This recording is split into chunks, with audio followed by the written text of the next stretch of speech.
Distinguished comrades and friends, Sidrofis and Sidrofi, on behalf of the Party of Communists USA, I bring the warmest greetings, solidarity, and best wishes for the success of this conference of the World Anti-imperialist Platform in Athens, Greece. We salute you. It is very important for me at the beginning, since we are here in Greece, my motherland, that we take an opportunity to remember not only the 50th anniversary of the uprising at the Polytechnio, but of the heroic resistance and struggle of the people of Greece in the past century against imperialism, against colonialism, against fascism, and against capitalism. And in particular, I want to honor the memory of my late great-uncle, Yorgos Kassidakos, who was a member of Hellas, who was executed in 1947 just because he participated in the resistance and because he was a proud communist to his death. We remember all of these martyrs and we continue their struggle.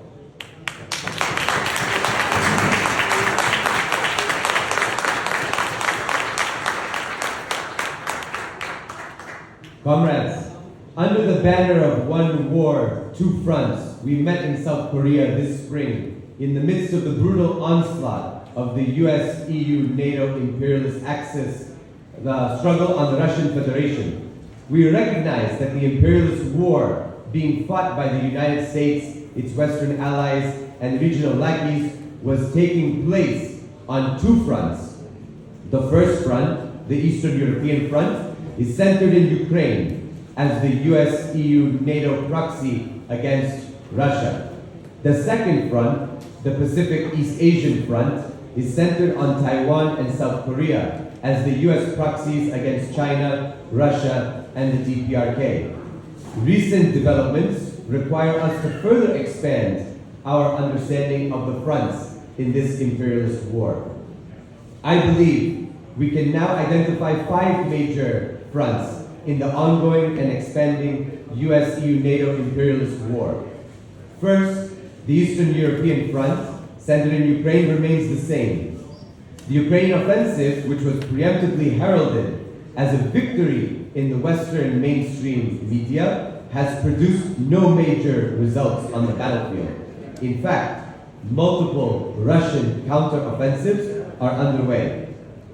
Second, the Pacific East Asian front, centered on South Korea and Taiwan, are slowly heating up. The DPRK and Russia have grown closer in recent months, deepening their bilateral political, economic, and military relations. Third, the Middle East and North African front, centered on Palestine, Syria, Iran, and Western Sahara, amongst others, revealed the ongoing genocidal and settler colonial policies of the Zionist entity, an outpost of US-EU NATO imperialism and colonialism in the region, and its regional lackeys, including Morocco.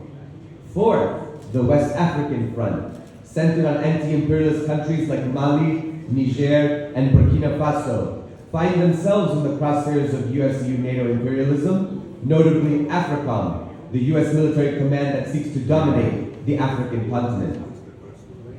Fifth, the Latin American front, centered on Cuba, Nicaragua, Venezuela, and other anti-imperialist countries like Bolivia. These countries find themselves directly confronting US domination that justifies its ongoing destabilizing and interventionist role in Latin America via the Monroe Doctrine. In all of these fronts, the US-EU NATO imperialist axis uses a wide variety of tools, including covert operations, sanctions, color revolutions, funding pro-Western NGOs, dissident academics, pro-Western media, and funding and supporting anarchic, anti-authoritarian, and nihilistic art and cultural programs. The arsenal of the Euro-Atlantic imperialist axis uses liberalism, human rights, and democracy promotion as a guise for the ruthless and brutal regime change operations, the aim of which is the complete domination and exploitation of periphery countries. Sovereignty and independence are exchanged for a clientelist and rentier-type state where control of the natural resources and economic development are in the hands of multinational corporations in the West. This only proves what Lenin rightly noted over a century ago, that imperialism is the highest stage of capitalism. The international communist movement over the past decade has experienced extraordinary contradictions and what I call lines of demarcation. We have identified 6 major lines of demarcation that continue to divide the international communist movement today. For purposes of understanding and ease, and for brevity's sake, because I won't go into them all, I will attempt to address them in chronological order. The first line of demarcation, we would argue, is Syria, and what has transpired in Syria over the past, over a decade now. The second line of demarcation is that of China, and the question of China's mode of production and economic ideology, if you want to call it that. What controls, what rules in China in terms of the market. The third line of demarcation can be broadly described as the various social issues, notably LGBTQ rights, feminism, and others that we have investigated. The fourth line of demarcation is the response of the communists and workers' parties to the COVID-19 pandemic. And this is an ongoing issue that has affected many of us and many of our meetings in recent years. The fifth line of demarcation is, of course, the special military operation in Ukraine, which we are all very well aware of. And the sixth and the final line of demarcation is Palestine. Here, I would say that for us to understand, the Palestinian people continue to face the brutal, inhumane, and barbaric occupation and apartheid regime of the Zionist state. As we sit here comfortably, our sisters and brothers, our comrades, are living under bombardment, are living under occupation, are living under an apartheid regime. So it is our obligation to never forget them and to constantly have Palestine on our mouths and on our minds and in our hearts.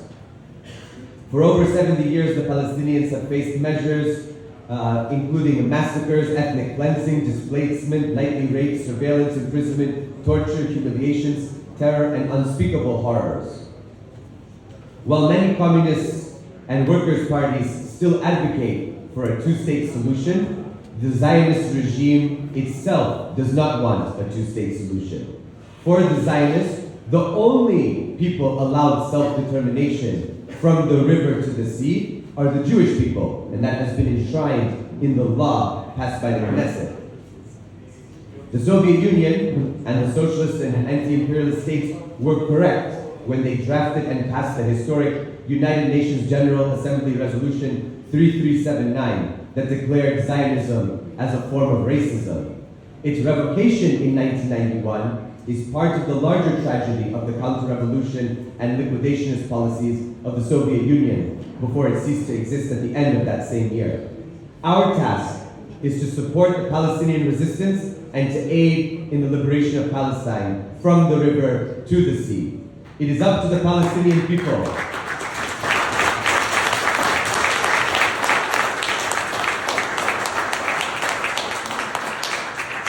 It is up to the Palestinian people to choose their future, be it a two-state, one-state, or confederated state solution.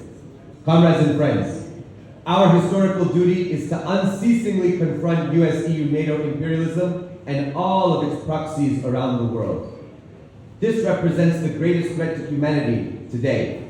Given the terminal decline of the United States and the West, the possibility of war and nuclear confrontation grows day by day. Our collective existence under the sword of Damocles is unsustainable. At some point, the thread will give, and we will be faced with annihilation.